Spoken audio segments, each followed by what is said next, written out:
Before I get into this week's Kengan Omega chapter review, I just have to acknowledge that last week's review is at almost 7,000 views, which makes it the most popular video on my channel by a long shot.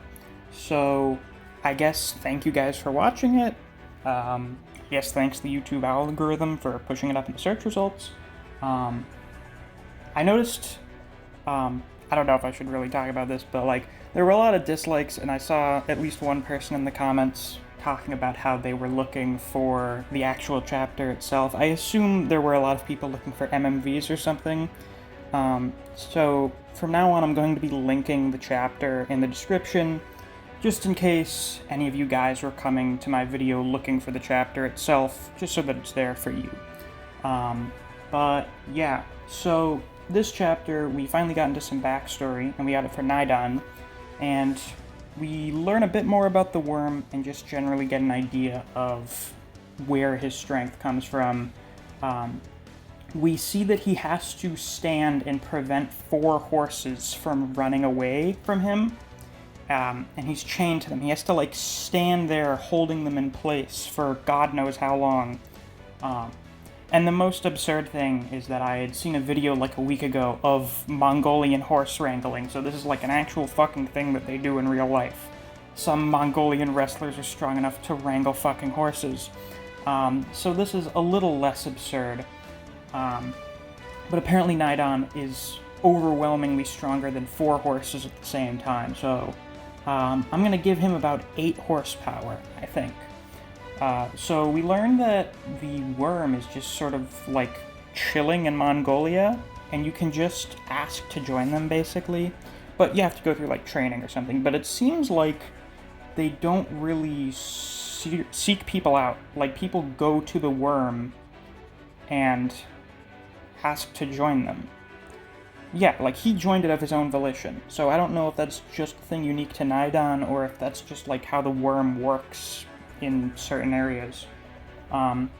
But he gets typical bad guy training. Oh yes, now my student, you must defeat me, and then he just instantly murks his teacher.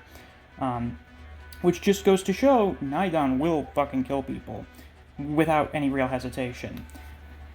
So I have to talk about Naidon's power level. I guess you want to call it power level, or where I would rank him among Kengan fighters on a tier list. I'm a lot more generous with ranking. I'm more willing to put people on S tier than a lot of other people. Of course, you have the big 3, Kuroki, Oma, and Agido is SS tier. But the really strong fighters beneath that level, Naidon is there. I think the guy could make it to quarterfinals in the Annihilation tournament. I don't think he could beat any of the semifinalists, but he could beat basically almost everyone that got eliminated prior to the quarterfinals. He could probably beat Cosmo, he could definitely beat Muteba. What am I saying? He would definitely beat Cosmo. I don't think he would beat Julius. I don't think he would beat Ryan. That one may be a bit of a harder fight for Ryan. I'm not sure about Kiryu, because Rakshasa's palm is hacks, but we've seen that if you're durable enough, it will just not really do anything. And Naidon has shown himself to be really fucking durable. So, I don't know. The issue is that Naidon has been going in, no difficulty thus far. Even though he's doing, this Eagle Eye shit, the guy is not really exerting himself very much.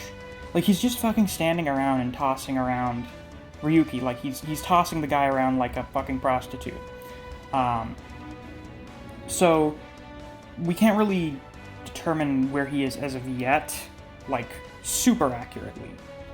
But I have a feeling that by the end of this fight, it will be safe to say that Naidon is an S-tier fighter.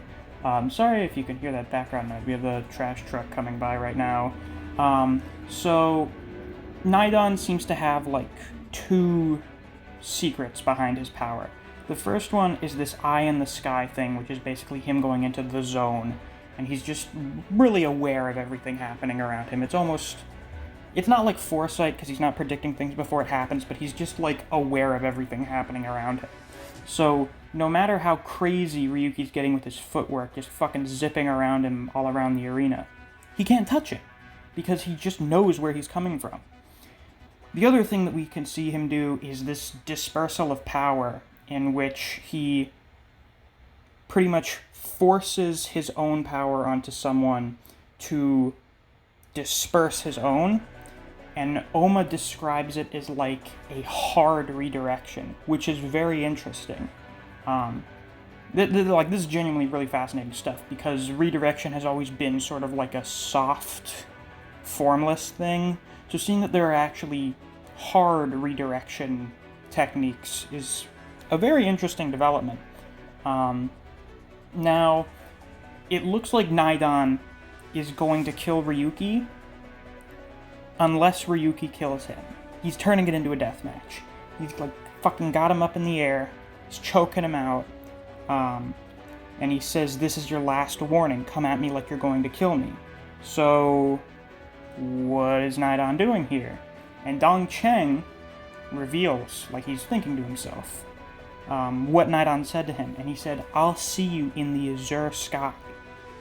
Now, I don't know about you, but that sounds an awful lot like basically saying, "Hey buddy, I'll see you on the other side."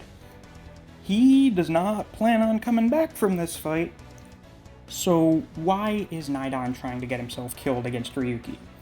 There are various theories here. I think one of the more prevalent ones is the possibility of Ryuki being a candidate to become a Tiger's Vessel. It's not exactly clear what the worm wants with people who can use the Nico style, and presumably the Advance, because they already have the quote-unquote true Tiger's Vessel, the hooded Tiger's Vessel. And maybe they want more, because, I mean, they seem very useful. I'm sure wanting there to only be one Tiger's Vessel is just what the hooded figure wants, because, like, yeah, of course, you want to be the only successor to the Nico style, because it's like an ego thing. I find that to be the most prevalent thing. I assume it's just some sort of like, let's turn him evil and reveal his true power. It's going to be something along those lines. I've been reconsidering lately whether or not the Tiger's Vessel is Dong Cheng or Wang Feng. Honestly, I think they're both equally plausible at this point. I still think Dong Cheng will be aware of the worm. Like, just the way that Naidon is, like, super chill with him or whatever. I don't know. I just sort of get that vibe. I still get the impression that Dong Cheng will at least be a member of the worm. But he may be a misdirection from Wang Feng, who's been making himself not as prevalent as Dong Cheng. I think the two of them are both very plausible candidates for that. But it definitely looks like this is not going to end well for Ryuki one way or another. Either he's going to die, or he's going to kill Naidon. I think that's the way this is going to go. So, not looking great. I have to say once again, this fight is turning out way better than almost all of the previous Purgatory fights thus far. I don't know if it's better than Rahito versus Falcon yet. We just haven't gotten enough for me to, like, accurately judge if it's better or not. But we'll have to see. This grappling stuff is really fucking cool. The way that Doraemon draws, the way the movement works with it is always great stuff. So I'm greatly looking forward to see how this fight turns out. Once again, I would not bet on Ryuki having a good outcome. If you enjoyed this video, please be sure to like, comment, subscribe, and click that notification bell so you don't miss any of my uploads. I do Kengan Omega chapter reviews every week. If you enjoy other series such as Record of Ragnarok, Jujutsu Kaisen, and Chainsaw Man, I do videos on those series as well, so if you're interested in those, you should definitely check out my channel. If you enjoy discussing Kengan Omega with other people, or you just enjoy the content I produce on this channel, I highly suggest you check out my Discord server. I have a link to it on my channel. Thanks for watching, and I'll see you around.